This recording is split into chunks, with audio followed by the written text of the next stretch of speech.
Hello students. आज आपको पशु संसाधन के अंतर्गत भारत में पशुधन की कमजोर स्थिति के कारण व वन संसाधन के बारे में बताया जाएगा। भारत में विश्व के 20% पशु पाले जाते हैं और विश्व में दूध उत्पादन की दृष्टि से भारत का प्रथम स्थान है। विश्व का 18% दूध का उत्पादन भारत में होता है। यहाँ के पशु कम दूध देने वाले व कमजोर होने से प्रति पशु दूध व मांस कम प्राप्त होता है। यहाँ के पशुओं की कमजोर स्थिति के निम्नलिखित कारण हो सकते हैं, जैसे पौष्टिक आहार व हरे चारे की कमी, अच्छी पशु नस्लों का अभाव, पशुओं की बीमारियां, पशुपालकों की अज्ञानता व लापरवाही, पौष्टिक आहार व हरे चारे की कमी। भारत में अधिक जनसंख्या के भरण पोषण के लिए अन्न उत्पादन मुख्य कार्य है, अतः पशुपालन गौण व्यवसाय है। व्यवस्थित और उत्तम चारागाहों के अभाव में हरा चारा वर्ष भर न मिलने से फसलों के डंठल व भूसा पशुओं को खिलाया जाता है।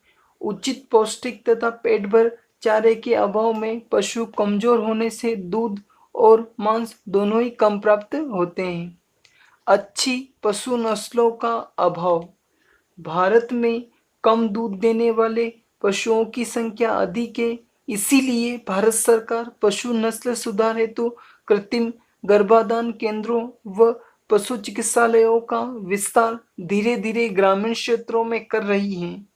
ग्रामीण क्षेत्रों में केंद्रों की कमी, पूर्ण सुविधा का अभाव तथा ग्रामीण कृषक पशुपालकों की उदासीनता से पूर्ण सफलता प्राप्त नहीं हुई है। पशुओं की बीमारियां। सभी पशुओं को एक साथ चराने, एक ही बाड़े में बांधने, सड़ी गली चीजें खिलाने, गंदा जल पिलाने से अनेक पशु संपर्कजन्य रोगों से ग्रस्त हो जाते हैं, जैसे वर्षा काल में खुरपक्का, मुंहपका, जहरवाद, जहरी बुखार, गलघोंटू आदि रोगों से कई पशुओं की मृत्यु हो जाती है। पशुपालकों की अज्ञानता व लापरवाही। परंपरागत पशुपालन से पशुओं को एक ही बाड़े में बांधना, एक ही साथ चराना, पौष्टिक व पूर्ण आहार नहीं देना, मक्खी मच्छरों से और सर्दी गर्मी से बचाव नहीं कर पाना, स्वच्छ जल के अभाव में कमजोर होने से कम दूध देते हैं। दुधारू पशुओं को भी हरे चारे के अभाव में फसलों के डंठल भूसा खिलाने से दूध उत्पादन कम होता है। भारत में कई दुग्धशालाओं में वैज्ञानिक विधि से पशुपालन किया जाने लगा है, जिससे पशु स्वस्थ हष्ट-पुष्ट होने से दूध व मांस दोनों ही अधिक देने लगे हैं। भारत में पशु संसाधन विकास के उपाय। भारत में विश्व के सर्वाधिक पशु अर्थात 20% होते हुए भी दूध व मांस का तुलनात्मक उत्पादन बहुत कम है। अतः भारत में पशु संसाधन विकास हेतु निम्नलिखित उपायों को अपनाकर सार्थक परिणाम प्राप्त किए जा सकते हैं, जैसे पशुओं के पौष्टिक व पूर्ण आहार के लिए उत्तम चारागाहों का विकास किया जाना चाहिए। सिंचाई द्वारा वर्ष भर हरा भरा चारा उगाकर पशुओं को खिलाया जाना चाहिए। सरकार द्वारा पशुपालकों को कम कीमत पर पौष्टिक पशु आहार उपलब्ध करवाया जाना चाहिए। भारत में अधिकांश जनसंख्या अर्थात 69% गांवों में निवास करती है, अतः यहाँ किसी भी योजना की सफलता के लिए उसे ग्रामीण स्तर तक पहुँचाना नितांत आवश्यक है। अतः गांवों में पशु चिकित्सालय व कृत्रिम गर्भाधान केंद्र खोलकर संकर प्रजनन द्वारा पशुओं की नस्ल सुधारना आवश्यक है। बीमार पशु चिकित्सा के लिए अधिक दूर नहीं ले जाया जा सकता, अतः ग्राम पंचायत स्तर पर पशु चिकित्सालय खोले जाने चाहिए। इन चिकित्सालयों में कृत्रिम गर्भाधान और पशु रोगों की रोकथाम के टीके तथा बीमारियों की दवाइयाँ भी पर्याप्त मात्रा में उपलब्ध होनी चाहिए। वैज्ञानिक ढंग से पशुपालन के तरीकों का गांव-गांव में प्रचार प्रसार किया जाए, जिससे कम पशुओं से ही अधिक दूध, मांस तथा ऊन प्राप्त की जा सके। इस प्रकार कम परिश्रम से अधिक आय प्राप्त कर पशुपालन को लाभप्रद व्यवसाय बनाया जा सकता है। वन संसाधन। प्राकृतिक संसाधनों में वन महत्वपूर्ण संसाधन है। मानव आदिकाल से ही वनों पर आश्रित रहा है। भारत में वृक्षों को देवता मानकर पूजा की जाती रही है। वृक्षारोपण को एक पुनीत कार्य माना जाता है। इसीलिए लोग अपने घर के आंगन में नीम और जामुन आदि के पेड़ लगाते थे। सन 1952 में घोषित वन नीति के अनुसार देश की कुल भूमि के लगभग 33% भाग पर वन होने चाहिए।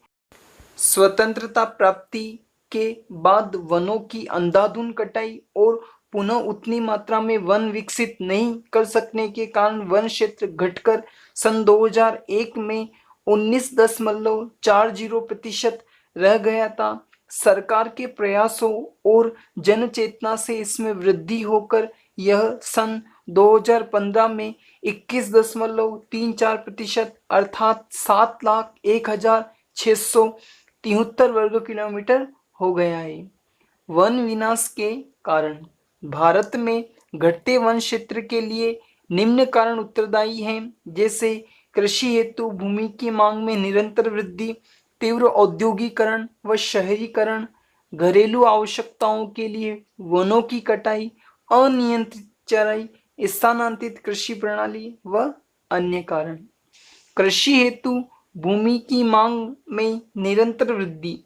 देश की जनसंख्या जहां सन 1981 में 63.33 करोड़ तथा सन 2001 में 102.7 करोड़, इसी के साथ सन 2011 में 121.01 करोड़ हो गई।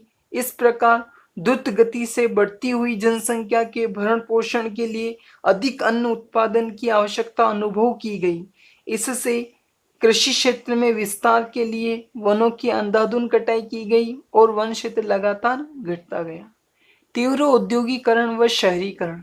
स्वतंत्रता प्राप्ति के बाद देश में तीव्र गति से औद्योगिकरण एवं शहरीकरण हुआ। इसलिए औद्योगिक इमारतों, आवासीय कॉलोनियों, व्यापारिक केंद्रों, मकानों, कार्यालयों, संस्थाओं, सड़कों और मनोरंजन क्षेत्र स्थापित करने के लिए वनों की अंधाधुंध कटाई की गई। घरेलू आवश्यकताओं के लिए वनों की कटाई। रेल मार्ग निकालने, रेल के डिब्बों, स्लीपरों, राजमार्गों, जहाज बनाने, फर्नीचर, भवन निर्माण, ईंधन आदि की पूर्ति के लिए वनों को शीघ्र नष्ट किया गया। अनियंत्रित चराई। प्राकृतिक हरे चारे की कमी आने पर पशु वृक्षों की नीची टहनियों को खा जाते हैं और अधिक ऊंचाई वाली टहनियों को पशुपालक काटकर पशुओं को खिलाते हैं। पशुओं के खुरों से अर्थात पैरों से नीचे छोटे पौधे दबकर टूट जाते हैं या नष्ट हो जाते हैं। इस प्रकार अनियंत्रित और बेरोक-टोक चराई से वन धीरे धीरे कम होते गए। स्थानांतरित कृषि प्रणाली। नागा जनजाति द्वारा जुम्मिंग कृषि तथा भीलों द्वारा दहादिया कृषि की जाती है, जो स्थानांतरित कृषि है। इसमें 3 से 4 वर्ष बाद स्थान बदलकर कृषि करने के लिए वृक्षों की कटाई करने से तीव्र गति से वन विनाश हुआ है। अन्य कारण बड़ी व बहुउद्देशीय सिंचाई परियोजनाओं का विकास, सरकारी नियमों की अवहेलना, नगरीय जनसंख्या में वृद्धि, सत्ता का दुरुपयोग, बढ़ता खनन क्षेत्र, वृक्षों में कीड़े व बीमारियां लगना, दावाग्नि अर्थात जंगल में आग लगना आदि कारणों से वन नष्ट होने से वन क्षेत्र तीव्रता से घटता गया। धन्यवाद।